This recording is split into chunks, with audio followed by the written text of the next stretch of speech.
So it seems that we're into another big Warhammer 40k release week. Codexes for the Black Templars and the Grey Knights, plus their new miniatures and discount box sets, plus it seems like it's the release for the Space Wolves Combat Patrol and the Tyranids one as well. So let's do a roundup of the stuff, how much it's likely to cost, and what we know about it so far.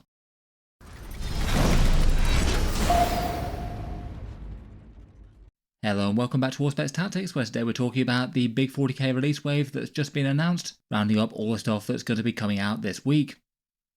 So this one really does look like a pretty chunky Warhammer 40k release week. We've got 2 Codex books, alongside all their supporting stuff, 2 new miniatures and 1 new upgrade kit, plus a whole bunch of discount things. The models and books will be going up for their Saturday pre-order on Saturday the 26th of July, and that means that the full sale will be going live on Saturday the 9th of August. For the specifics of what we've got the 2 Codexes, along with their limited edition versions and the dice and the datasheet cards. For the Black Templars, they've got their 2 character miniatures, the Execrator Chaplain and the Crusade Ancient, and their new Combat Patrol box sets they revealed just the other week. Then for the Grey Knights, they've got their Sanctic Conclave Battleforce box set, the one with the new Dreadknight Grandmaster sprue with the upgraded big melter thing, and their new Combat Patrol with the Dreadnought in it. Then we've got Combat Patrol Space Wolves, which was quite a well-received one with the new Terminators, and then the Tyranid Combat Patrol, which I feel like had kind of mixed reaction from Tyranid collectors, but I think it's going to be helpful enough for plenty of people for an expansion to their army. For absences this week, I guess it confirms there's no Battleforce for the Black Templars. It did seem kind of likely that there wouldn't be, given that they hadn't announced one when they showed off the characters, plus the Combat Patrol has their 2 mainline infantry units in it anyway. There's no individual release for the Grandmaster Dreadknight, which I guess awkwardly means that you're not even going to be able to buy Dreadknights in any form for a little bit of time now. That's not exactly the best news if they want to try and get people into Grey Knights to starting an army. And also it looks like that means that the Imperial Knights are the last of the Knightly Imperial Codexes to be released. They really do seem to have been pushed back in the release schedule over and over again recently. There's also none of the individual releases for the 40k characters that we know are coming, things like the Lord of Poxes, World Eaters, Slaughterbound, or those Sekitar robots. Sometimes they turn up in releases like this. It does mean that we'll be likely getting news on how the new rules work this week. I'll certainly be looking forward to going through the Black Templars and Grey Knight previews and talking through the Codex once we get that. Before we jump into some specifics, I'll just give a quick shout out to the channel's affiliate discount retailers linked down in the video description. They can save some good money versus buying through Games Workshop direct. 15% off in the UK for Element Games, 21% for Gap Games in Australia, 10% for Fenris Workshop in Canada, 15% for Wargame Portal in the USA, and 16% for Taschengeld in Germany and the EU. Here are the pre-order times between Friday nights to Saturday morning. They vary a bit around the world. I'd imagine that there should be good supply of the Combat Patrols and the Codexes. I guess the Grey Knight Battleforce, that'll be a one and done one, so might have more chance of selling out, or Games Workshop just not giving the discount retailers very much. In any case, a big thank you to anyone buying stuff through there. It does help to support Warspec Tactics. Let's start with the Black Templar release though, and first up we've got the Codex for them. This one will be a Space Marine supplement Codex to be used alongside Codex Space Marines, and just containing the Black Templar unique units. The price tag should be $35 or around £20 or €26. The supplement books tend to be less expensive than the Codex mainline books, given that they're an add-on as opposed to a main offering. And Games Workshop's confirmed that this one's both got 3 detachments and 18 datasheets. Kind of interesting to think what those datasheets might be. As far as I can tell, that's probably not including the Combat Patrol datasheets in the count, though I guess we don't have 100% confirmation of that. It's just what the datasheet cards imply, as there's 23 of them. I guess that will include their tank variants, but even then the Black Templars don't have a huge roster, presuming they're removing the Firstborn Crusader squad and adding in the Execrator Chaplain and the Crusade Ancient. That'll bring them to 15, I think. So they're gaining 3 datasheets from somewhere. Maybe there'd be some sort of variant datasheets for split versions of the Crusader squad, or they're getting some sort of other variant characters. Interesting to see what those will be. For the Templar Codex, we got some possible leaks, a bunch of text things plus some confirmed things for the Execrator Chaplain. These ones are partially confirmed or unconfirmed at the moment, but it seems that they're likely to replace Oath and Moment with their own Templar vows for this book, giving them a bit more room to have different stuff on their detachments, I guess. Grimaldus' buff is shifted to a +1 toughness, not a 5+ feel no pain. The 5+ critical hits goes to the Marshal from Helbrecht. The Castellan gains the ability to farm command points for his unit destroying ones. The Crusader Squad and Sword Brethren lose the Primaris tag in their name, and the Sword Brethren no longer have a +1 damage rule on their datasheet. I strongly suspect that that's just going to go on to the base profile of their standard weapons. I feel like as changes go, these ones aren't the most exciting. If there's interest to be added, it'll be done in the detachments, plus the potential for any big shake-ups to how their Templar vows work out. For the new models, they've got 2 of them. This Crusade Ancient is one. It's topped with the skull on the Rumour engine with that third eye on it, so maybe a Psychic Navigator or a reference to the skull of the Cacodominus. And the main banner's got the choice between an Orc skull one or a great big shield. Otherwise, he's a nice enough knightly Black Templar with a very knightly styled helm. Quite a fun little support character and fairly well received. I guess that his special rules are going to be a +1 OC and a fights on death from their previous hints. And its price is likely to be around about $40 or £26, potentially could be a little bit higher or lower. Then we've got the Black Templars Execrated Chaplain. A faction-specific chaplain did seem like a pretty reasonable option for them. Apparently he's a dedicated front-line chaplain, leading by example and focusing on making his Templar charges keep their vows. He's got the option of either a Pyre Pistol or bonus Power Sword, and a few other aesthetic options. The Execrated Chaplain has already had its data sheet leaked, so we know what he does. A stat line pretty similar to the regular Chaplain, and looks like he can only lead the Crusader Squad and Sword Brethren, so like the Space Wolves locked out of other more general Primaris stuff. It seems that for gameplay, the way you'd probably want to go with him is the Crozius Arcanum, 5 attacks at Strength 6, AP 1 and Damage 2, and then augmented by some Mastercrafted Power Weapon attacks, 3 more at Strength 5, AP 2 and Damage 2, so really quite a lot of personal melee threat here. For his special rules, he allows you to advance and charge while he's leading the unit, and then maybe has a slightly situational Battle Shock style one. If his unit destroys something in the fight phase, then enemies nearby test Battle Shock. The advance and charge is definitely helpful, and he does have a whole ton of personal melee threat. You are trading off a +1 to wound for that though. Though I guess that's presuming that regular chaplains can even lead the Black Templar variants, which if we were going by Space Wolves they might not even be able to. I guess we'll see on that front. Then for the Black Templars, we've got their Combat Patrol box set. I feel like this one was quite a nice one as they go, and it contains the Emperor's Champion, the Primaris Crusader Squad, 5 Sword Brethren, and then a unit of 3 Blade Guards. The points in the box are around about 450 points pre-Codex. Obviously that could change. The discounts may be a tiny bit on the low side at 25% off, but certainly usable enough. And it seems to be pretty ideal for a new starter to Black Templars, their 2 mainline squads, and perhaps their coolest character. The Blade Guard are also just generally considered pretty nice models, even if they do have overlapped roles with the Sword Brethren, I suppose. I feel like it's the sort of thing that might appeal well enough to established collectors as well. You just have to convert the Emperor's Champion into something else if you already have one. So I feel like given the sheer amount of extra bits that you get with the Sword Brethren and the Crusader Squad, that really shouldn't be too hard to do. It doesn't sound like they've got the upgrade sprue in the box set though, which is a bit of a shame. Personally though, I'd rate this as a really solid Combat Patrol box set compared with some of the recent ones. Otherwise, they've got the supporting release things, a limited edition Codex if you want to give Games Workshop a bit more money to have some classic Helbrecht artwork on the front, and then a set of datasheet cards. They said there were 23. That'll include the Combat Patrol and the Faction Rules ones, plus the Templar dice with some red logos on them. The dice and datasheet cards, I believe, are usually around about £20 or $30. Hopefully they managed to make some good rules for the Templars. I feel like they could do with a small boosting game at the moment. People haven't been finding them too exciting to put on the tabletop compared with normal. I'm really hoping they manage to make some of their unique detachments fun and strong. Before we move on, I'll just give a quick shout out to today's video sponsor in the third place. They're a commission painting studio based in the Midlands in the UK, run by Michael Russell, who's looking to take on a few more commissions. As with other commission painting services, the idea is that you basically contact them for a quote on a project and they work with you to deliver what you want. Their particular offerings are basically anything from basic no frills battle ready, just getting colours on the miniatures at a budget and getting them on the tabletop.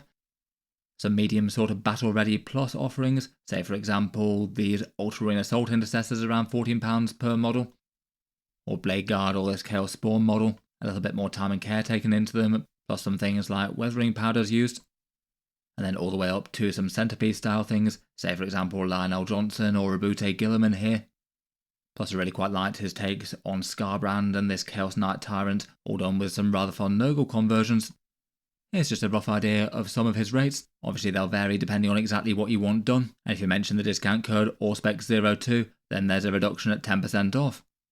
In any case, thanks to him for sponsoring this one. You can check him out with his email address down in the video description, or his TikTok linked as well. Let's move on from some Knightly Space Marines to some more Knightly Space Marines though, and next up we have Codex Grey Knights, which I must admit, while the rules and things might be fun for it, we don't know yet. Hasn't really had the best sentiment around the release, with Games Workshop just giving them an upgrade sprue and some discount box sets that people aren't really very enthusiastic about. The main disappointment was they don't seem to be getting a full range update in 10th edition. It feels like they almost have to be getting one at some point. I guess it will be 11th edition, though the token release that they threw them was perhaps received even worse than just one character. In any case, in the Codex they confirmed that there will be 5 detachments, I guess one based around the teleportation focus, and then another 4 more. They said that there would be a vehicle and walker focused one called a Sanctic Spearhead. I guess some of the rest will have a bit more creativity, maybe there'll be a big Terminator focused one. In the Codex they said that there'd be 25 datasheets, and again it sounds like that's probably in addition to the Combat Patrol ones. Having a quick look through their rules, and it seems that there were 28 datasheets that they had previously, so I guess that's 3 that's going to be lost. One will certainly be the Servitor datasheet that they have. I guess there's a reasonable chance that one could be the Tech Marine, given that they only have the Primaris one on sale. That's definitely not confirmed though. And I suspect one other character on top of that. If both of those 2 are accurate, they're not going to get any added in, as they already have one for the Grandmaster and Nemesis Dreadknight. While the Dreadknight Grandmaster's already got a datasheet, it should be expanded with additional war gear options though, as the Grey Knight miniature release was this sort of Dreadknight with a few extra upgrades. The additional sprue in the box sets will allow you to have a great big melter weapon that they've called a Subliminator. Quite a cool name, and hopefully should be a good one for taking down really tough stuff. I feel like that's something that Grey Knights need help with. And then he gains 2 other melee options in a Nemesis Flail and a Nemesis Mace, I guess to rival the hammer and sword that he can already access. Plus it looks like he's got a bit of a chest-mounted rockets or grenade launcher, which might further amp up his firepower. This definitely wasn't too well received by Grey Knights players though. I think most people were at least hoping for one resculpted character in a similar sort of style to Castell and Crow, but seems not. And in particular it felt like a weird choice to me to double down on the Dreadknight kit, which I think is one that people would quite happily see updated and replaced at some point in the future. Obviously not everyone dislikes it, but it does have a reputation for being one of the less loved kits in 40k. The first place that the Dreadknight will be available in is the Sanctic Conclave, and that's this one with a whole bunch of power armoured and Terminator Grey Knights. And they have been a bit vague as to the exact contents of it in their previous reveal show. It seems that there's more Grey Knights in it than I'd previously expected. Looks like there's 2 squads of 10 of the Strike Squads and 2 sets of 5 of the Terminators, plus the new Dreadknights with the Grandmaster upgrade sprue. I'd guess that the pricing for this one will probably be at the regular Battleforce price, so $230 or £145. That's yet to be confirmed at time of recording, though I'll certainly cycle back to it when we know. It does seem that if you wanted to get into current Grey Knights though, then it's a pretty reasonable start. Well over 1,000 points worth of miniatures, and that's a solid amount above average for these big discount style boxes. You could literally buy 2 of them and pretty much have a force of Grey Knights ready to go.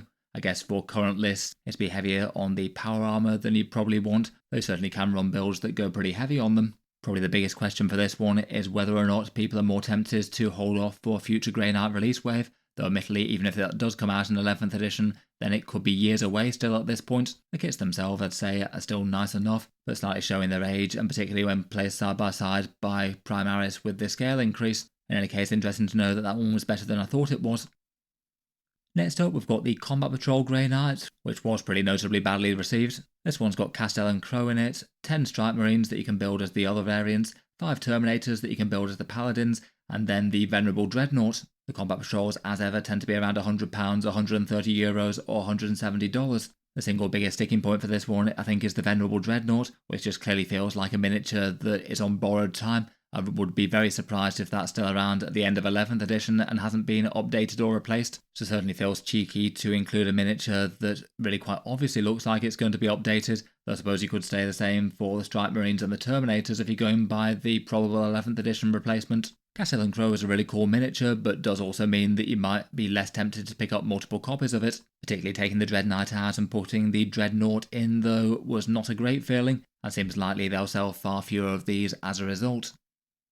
Then, like the Black Templars, we've got the supporting releases for the Grey Knights, the fancy Codex cover with the classic art on it on the top left, though costing significantly more than the already rather pricey mainstream one.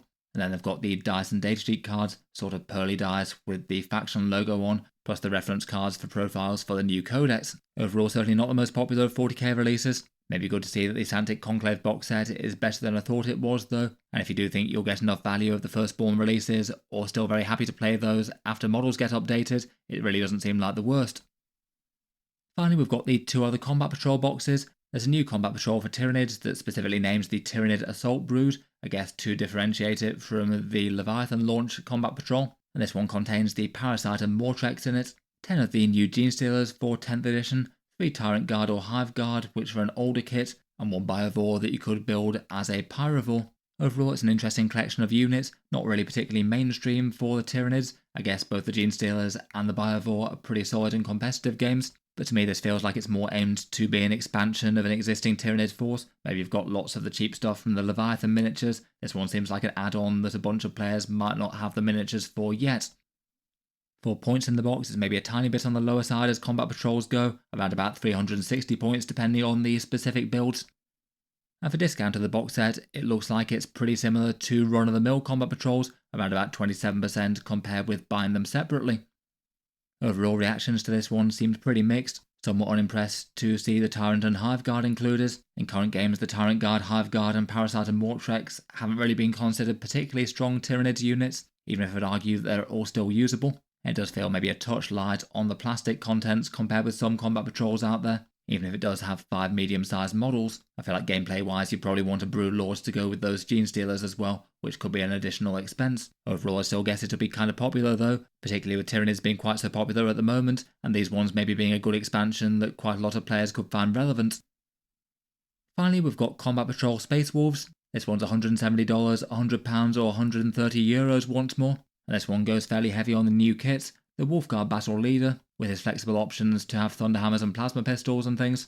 5 of the new Wolfguard Terminators, which were popular models and also quite nice to get at discount. 10 Blood Claws, so some mainline troops as the younger and hot-headed Space Wolf melee troops, and then a pack of 5 of the Savage Wolfen, miniatures that are far less widely enjoyed. They're still solid enough in game at the moment, really quite hard-hitting and easy to use with their hammers and shields, particularly with one of the characters leading them, maybe the Wolfguard Battle Leader in the Saga of the Beast Slayer. Overall it felt like a massive win versus the previous one with the Invicta Tactical Warsuit and the generic Primaris.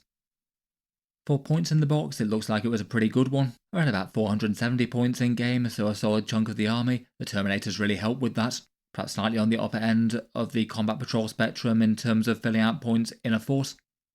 And then discount wise for this one, it looks like it's around about 27% off if you bought all of these separately, again pretty in line with the other combat patrol offerings. Big enough to be useful, though not crazy standout compared with other discount things they've done in the past. Overall, I imagine that this one will be a pretty popular one, lots of people having just started Space Wolves armies. I'd guess that there's at least a fair few people who might have waited on picking up the Terminators for this to come out, so nice to see it's finally turned up. In any case though, let me know your thoughts on Black Templars, Grey Knights, Tyranids and Space Wolves. Look forward to hearing your thoughts down in the comments below. Feel free to check out the channel's affiliate discount retailers if you are happening to pick anything of this up. As ever, if you buy any 40k stuff after clicking the links in the video description, a small amount does go to help support Auspex Tactics. Otherwise, a big thank you to the Third Place for sponsoring the video. If you've got any painting projects that you want realised by a commission painter, then check them out. There'll be links down in the video description. I'll leave links to their email address and TikTok, and be sure to quote that Auspex02 code for the 10% off. I'll leave that there for now though. Feel free to subscribe to Auspex Tactics, while certainly keep the regular 40k videos coming. I'll be looking forward to covering rules for the Templars and the Grey Knights once we get them. Seems like it's probably going to be a busy week on the 40k news front. Check out the discount affiliate links or the channel Patreon page if you'd like to support. A massive thank you to anyone who is. But in any case, an enormous thank you for listening, and I'll hope to see you guys next time.